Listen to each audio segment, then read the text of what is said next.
Men and women look at attraction very differently. Okay. So with both straight and gay men, it's been my experience as a professional matchmaker that when a man meets a person that he might be on a date with, the first thought in their mind is, could I sleep with them? Finding a good woman is not impossible. It just takes discipline. I'm not saying you'll allow them. I'm not even saying that could happen ever. Hey, listen up. I came up with 5 places where you can find a good, God-fearing woman. But it's like this. Yeah. If it's a yes, then there will be a second date. What are you looking for in a wife? Someone who's secure. A man needs a wife that's secure. Like if the date goes well, then there will be a second date. But if it's not a yes, does this woman just give you peace? The date could be perfect. It has been my experience having set up 10,000 first dates that no one has ever gone on a second date. If that first, like if I just wasn't attracted. Here are 5 things you must look for in a woman. Number 1, look for a woman who challenges your mind. With women, it's very different. Women, the first thing they check on a man is the C factor, creep factor. Where can you find provider men? Is he a creep? It's just a vibe. Yeah, right? Totally. You see someone, you're like, yeah. And where do you find older men who will pay for everything? You're 22. Happy hours next to office buildings. And by the way, feel it in your body. You feel it in your body. Yeah. It's like, ooh. The next thing that they do, though, is like they will account for how attractive he is. Class is in session. You want that man to spend on you. This is what you're going to do now. Right. But it doesn't sway this date now. Right. It just like what sways is the C factor. Is this going to go well or not? Right. But that second part, is he attractive? Usually women, maybe subconsciously, will put a number. Like where to meet billionaires out in New York, billionaires with a B. And maybe not a number, like a level. Like, oh, he's kind of cute. Or, yeah. I don't think he's cute at all. But like there's a level. Ladies, this is why you need to settle down with provider type men. Now, in that date, if you ask her questions. How do I meet a provider man? Where do I find them? Where do I go? If the date makes her laugh, if the date makes her feel safe throughout the date. Here are some few places that I can give you to meet a provider man. If the date is leaning in and making her feel interested. And top places to find high value men. Interesting. Whatever that level was, maybe it was mid, it's gotten to the top now. These modern women out here telling a different story from what you're talking about. If you leave a good man to go and have a phase, don't you dare complain when you can't find a good man in the future. Don't you dare complain. And if you're that guy that got left, you're a fool if you take her back. I hate when broke men try to talk to me. Oh, I'm crashing out.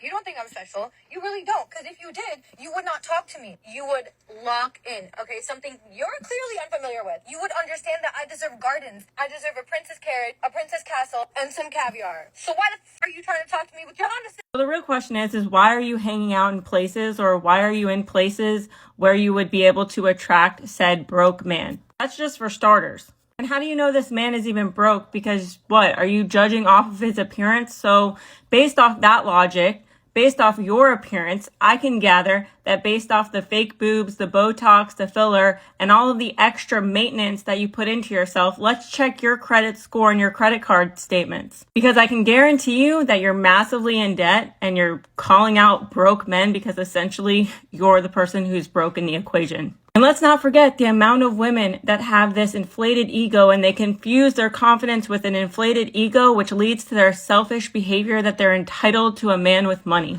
And what, do you think you're entitled to a man with money just because you think you look good? That's in your mind. You're the one that thinks you look good, and your personality tells us the exact opposite. And where you're really broke is your emotional maturity, because why are you having a tantrum over a broke man hitting on you?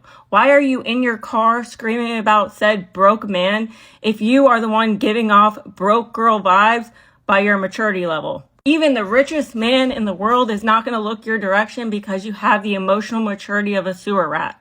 Just a side note for all of the men, anytime a woman starts to shame you or try to pass guilt or try to insult you, you've already won the argument. But I digress. Let's not forget that some of the wealthiest people that exist, off the top of my head, Adam Sandler, who will wear his shoes until they are worn to the core before he buys new ones and has money, wears basketball shorts every day and a basic ass t-shirt, he's wealthy. So the fact that you are passing up a good man that might actually have wealth based off you being judgmental says everything that a man needs to know about you, and you're actually doing him a favor. So basically, you're a broke woman calling out other broke men because you're insecure about how you look, how you live your life, and you're trying to attract a man that's going to take you on and basically take care of you and get rid of all of your insecurities and your brokenness. And let's not forget that there's women out here that think they are a 10 out of 10, but they can't even communicate to a man properly, that they're just simply not interested without having a literal tantrum. And you don't think that's a problem. And let's just call it what it is. At the end of the day, you attract exactly what you are. So if you are consistently attracting these said broke men, it's because you are the broke one yourself. Okay, bye. Okay, I have a question for the girls and I need genuine answer. Like, please be honest with me. Okay, so let's say you have two guys. This guy is like a 10 out of 10. It's perfect. He's literally, mind you, 10 out of 10. However, he is your height. I don't care what height you are, he's your height. Yeah, so there's that. Then number two, there's this guy who's maybe like a 7.5 out of 10. The missing 2.5 is like either he's not your like physical type in terms of like his face, just his face, and maybe his body. He doesn't have a good fashion sense, or maybe he's lacking a little personality from that 2.5, or his manner. But he's tall. He's tall.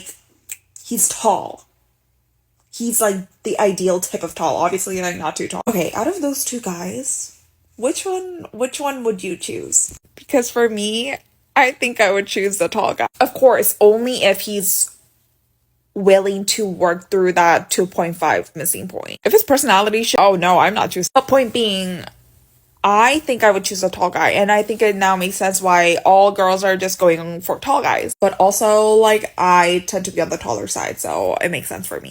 And this is why most modern women get themselves in trouble with men they have no business being in a relationship with. Somebody said being my height wouldn't make him 10 out of 10. I am glad, though, that there were some women in the comments that said, you people care too much about height. First one, definitely. That's the 10 out of 10 guy. Of course, the first, why would I choose height over 10 out of 10? So, thankfully, there are some women that get it.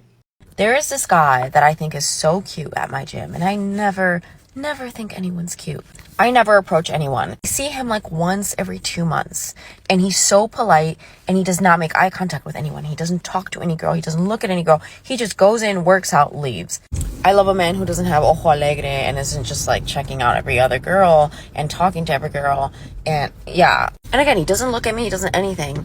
But I didn't see a ring on his finger. I never see him talking to a girl. So I was like, this guy's either gay or he just thinks I'm hideous. I just need to ask. I need to get this like curiosity out of my mind. So I literally just tap him and he takes his headphones off and I'm like, hey, are you single? And would you like to change that? Why did I get so brave? Because I don't really give a what people think. And then very respectfully, I was like, I'm actually engaged. Like, he was a little disappointed because he probably thought I was cute, but also just kept it very real and respectful and was just like, I'm taken, but thanks. And I moved on with my life, and that's it. Didn't work out like I needed it to. I also think that maybe just because somebody isn't giving you attention doesn't mean that they're gay or they think that you're hideous. Maybe they just don't like you. Maybe they didn't notice you. Maybe they're just not into you. So I'm out having dinner with my girl, and I want y'all to just notice something. There's women, all eating there. Women, all eating there. Women. And let's not forget right there too, because they're everywhere. Oh my god.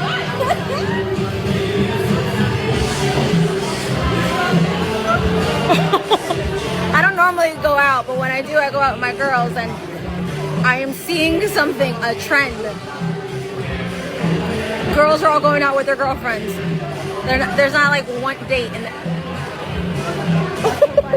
This is confusing because I thought y'all said that y'all didn't want to be approached and y'all were walking away from men. Y'all didn't want men to be around y'all. Y'all were strong and independent. But now you're saying you're noticing a trend. Well, yeah, a trend that modern women said that they wanted and they loved. Have fun. Might be overreacting right now, but I went on a first date with this guy last night that went really well. And I woke up to a text from him this morning that said, did your mom like my Instagram post? And I was like, oh, I wasn't expecting this. And I run downstairs and I make her open up Instagram. And I look up his name, and surely enough, she liked his third oldest photo. So I have been crying. I don't know what to do. I did it, y'all. I just hit the send button to file for my divorce. I had it sitting there all day signed. I even told him I was struggling to send it. Okay. And after telling me this morning what an embarrassment I am, I still gave him a chance to say, stop, don't send it. Because that's what we do. Who? Who does that? If the man said he didn't want you, he didn't want you. So here's what I've learned. I think this process is going to be like a lot like getting a shot as a child. It sounds a lot scarier than it actually is. As scary as what has been going on. Well, it seems like you're playing games with him. Like either you do or you don't. That man was probably completely done with you, which is why he didn't try to stop you. And you're saying it as like you were doing him a favor, which is what a lot of men get upset with. Modern women be cleaning around the house, doing a lot of things around the house as if they're doing the man a favor. But if a man were to be doing that, it would be, oh man, that's what you're supposed to be doing. There is no celebration. You're the man. That's the bare minimum. You're supposed to be providing and protecting. And it's like, well, I'm the only one doing it. Yeah, but you can provide and protect in other ways, like cleaning the house and cooking and cleaning the dishes and things of that nature. But when a woman does it, a modern woman at least, she wants a medal. She wants you to pay for it. Oh, reward me for doing things I should have been doing and was doing before you as an adult. You want to get rewarded for that stuff. So by you filing and say, I'm giving you a chance, I'm giving you a chance. If you're giving him a chance, then y'all would have went to therapy or something like that. Maybe that man, did you ever think about maybe you've done something to warrant him not wanting you? Hey, have you ever thought of that? Or it's painful. And while it hurt to hit that send button, it didn't hurt as bad as I thought. The thought of actually sending it hurt more than actually sending it. So I hope that the rest of this process, even though it's scary and painful, is going to hurt less than what I anticipate. And it'll be just like a shot. When it's over, I'll look back and say, oh, I did this to protect me and it didn't hurt as bad as I thought. These modern women in their poetry, their life, they're the main character of their own story. They tell what they want you to know and they never tell you exactly what happened. Like not even a generalized viewpoint of what happened. Maybe I was wrong in this situation. Maybe I could have done better in that situation. But I just felt like, we know that you're going to say the man is trash and you should have left and you did the right thing. But at least try to be or give the appearance that you're unbiased, that you actually want to be fair and give his point of view. I don't know why.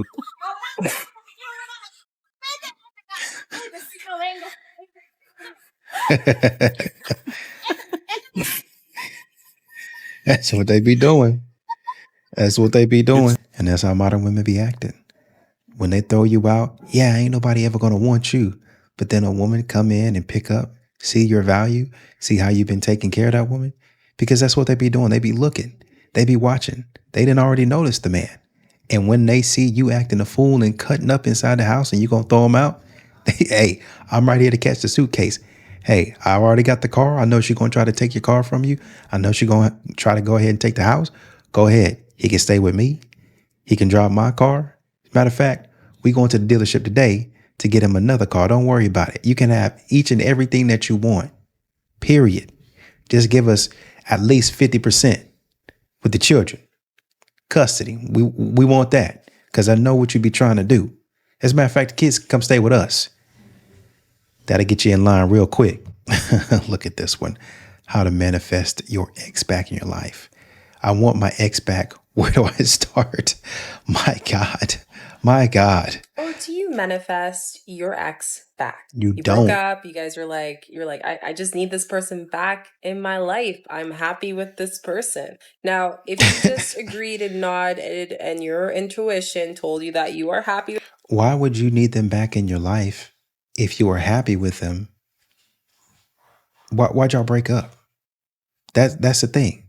Did they break up with you? Why are you trying to manifest them back in your life if they weren't good people? Why are you going back into something that you should not be going back into? With this person, then listen to the next steps. I want you to write a love letter to that person. Yes, script a love letter. No, don't. And I want you to write 2 letters. One is to that person explaining why you're One is to so yourself. grateful for their love and all the attributes you love about them. The second letter is you going to be scripting about saying thank you to the universe for bringing this person into your life and explain why. It's even worse. It's even worse. You could have said, write a letter to yourself saying how you're going to do everything in your power to get him back outside or, excluding illegal activity or like stalkerish tendencies. But you said, write a letter to him, I guess, and then write a letter to the universe. At this point, this is comical. This is comical. At this point, this is pure comedy. They are putting out these videos. I'm convinced they are putting out these videos and they are laughing. They are rolling over, knee slapping, laughing, crying, laughing at the types of stuff that they're coming with, putting it out on the internet, and these women are taking it hook, line, and sinker. I'm in the wrong business, man. I'm telling you. When you are done with both letters, you are going to sign it saying, thank you so much, universe. I am so grateful.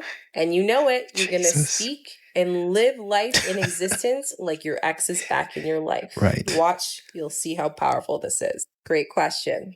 This is not a good question. And this is a terrible response. Ladies, don't do this. Do not do this. If y'all broke up, maybe it's for a reason. Maybe there was miscommunication. Maybe you'll come around and then y'all as adults, as mature adults, depending on when y'all broke up, will talk and say, okay, this is what I was thinking. He'll say, that's what I was thinking. Y'all will rehash. And then maybe if it goes well, y'all will get back together. But you don't have to manifest anything. Just have a conversation. Just reach out. And if they're receptive to the conversation, then maybe you got something. If they don't reciprocate your energy, then leave them alone. Don't write no letter bothering the universe or the stars and the Milky Way. The stars asleep. They sleep. They got to get up and work. And you writing letters to them. The moon got to get up and work tonight. And you writing letters to them. Oh, I'm going to write it to the sun. The sun is asleep too. The sun is asleep. He got to get up in the morning and go to work. Y'all writing letters to the sky. The clouds are trying to work. They're trying to work. Leave them alone. Ex is going to come back into your life 100%. Every single one of my ex-boyfriends has come back into my life. My ex-boyfriends, the ex-situationships, all. I want to know what they mean by come back into their life. Like, what do you mean by that? Did he actually want you back, or was he coming for closure? You know what I mean? Because a lot of times modern women leave out context. And what do you mean by closure? Sometimes whenever a man is trying to move on into a different section of his life, and he's trying to heal, sometimes, and maybe he's going to therapy, or maybe pastor's like, hey man, you need to go right those wrongs. That's why he's coming back into your life. Say, hey man, listen, I'm reaching out to apologize for all the things I did. I know you probably don't want to hear any of it. I'm open to talking about it if you want. No pressure. I'm not trying to get back with you. That's just all I'm trying to do is just clear the air. We don't got to be no friends. You don't even have to respond to this message, actually. I'm just just trying to clear the air, want to apologize for my part in the relationship, right? And that's it. I don't want to play no blame game. And they'll take that. Modern women will take that and say, see, they always come back. So I wonder what that means. All of them, they always come back. It's not always a week later, a month later, a year later. They always come back though. It could be like 5 years later. I'm not kidding. People from high school literally reach out. Why would you have people on the hook waiting on that? Oh, it's not a month, it's not a year. Maybe it's 10 years down the road. Who cares? Who cares? Leave it alone. To me, and they're like, oh my God, like, how are you? Oh my God, what's new? And looking for updates, trying to like get back with me. And I'm like, what the hell? That was so many years ago. My favorite part is when your ex all of a sudden unfollows you on all social media and then they just randomly start watching your story. And it's like they don't even follow you, but they're just watching your story because they're super, super interested and they're trying to enter your world again. If they were experiencing a lot of pain during the breakup, that might be faster. Does that make sense? And if they did not experience a lot of pain, then it might take a longer time to get to the point of, oh, I'm sad, I want my ex back. Does that make sense? They always come back. And I'm telling you, they'll come back in like the smallest ways first. They'll start watching your story. They'll start putting a heart on your story. They'll like respond to a story. And then all of a sudden you'll get a text or they'll start a conversation by responding to your story and then keep it going, even though the conversation's dry as hell. I've had exes, like I said, reach out to me and come back to me years later. And I don't say anything because I genuinely don't care. I just don't care. But for the guy that I did want to get back with for the longest time, every time he like tried to reach out to me, I would always respond back and I would give him like all of my attention. Always. Because it wasn't, oh, I want to be friends with him or, oh, I just want to see how he's doing. No, I always wanted to get back with him. And like, let's be real, that's what you want too. Right. They always come back. How do you Ma'am, I see what you're saying. You know, sometimes guys do that, but just move on. Like you guys make yourselves, some women make themselves the main character in a story. And at some point in time, you've got to move on. Y'all talk about decentralizing men. You need to start decentralizing yourself. You need to start moving away from being so conceited and worried about, oh, how do I look? Oh, is this going to make me look good? Oh, what's so special about me? What's so unique about me? Not a lot. Not saying that you're not a special person. You don't have talents and abilities, but a lot of modern women try to put themselves up on a pedestal, and it's just not the case. Move on. If he comes back and you don't want to talk to him, don't talk to him, right?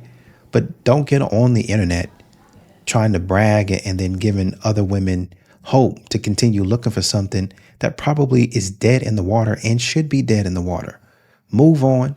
Find somebody that vibes with you and not on no weird, he got to be 6 feet, 6 figures type stuff, but somebody you actually have a genuine connection with.